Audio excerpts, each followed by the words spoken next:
রমজানের শুরুতে মানুষের চাপ অনেক বেশি ছিল, যার কারণে জিনিসপত্র শর্ট পড়ে গেছে। বর্তমানে দুই চার 5 দিনের ভিতরে বাজার নিয়ন্ত্রণে চলে যাবো। এখনো অনেক কমে আছে, লেবুটা অনেক দাম ছিল আর ফল ফলাদি অনেক সস্তা। সব জিনিসের দাম একটু আস্তে আস্তে কমতে আছে। যে কোনো জিনিস শর্ট পড়লে ওগুলোর দাম একটু বেড়ে যায় আমাদের বাংলাদেশ, ঠিক আছে। তো আমরা যে মানুষ আড়তদারের কাছ থেকে বেশি দামে বিক্রি করছে, এখানে কিনে না ওরা আবার বেশি দামে বিক্রি করছে।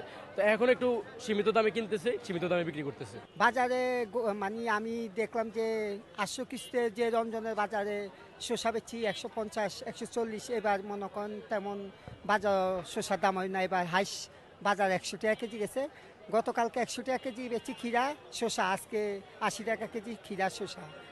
আমার বাজার যে বড় কিনছি, তারপরে আপেল কিন্তু 200 টাকা কেজি, তারপরে কিনেছি কমলা 230 টাকা কেজি। আর মোটামুটি ভালো সাধ্যের মধ্যে ইনশাল্লাহ।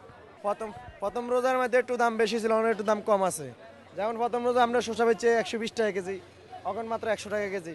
ক্ষীরা 100 টাকা কেজি বিক্রি করছেন 80 টাকা। টমেটো 70 টাকা 80 টাকা বিক্রি করছি। টমেটোর দাম কমে গেছে মাত্র 60 টাকা কেজি। আপনার বেগুনের কথা লাভ নেই, বেগুন তো 150 টাকা কেজিও বিক্রি হয়েছে। আমরা প্রথম রোজাতে আমরা 120 টাকা কেজি বেচছি, বেগুন মাত্র 100 টাকা কেজি। পুরো বাজারে শান্ত হয়ে যাবে ইনশাল্লাহ।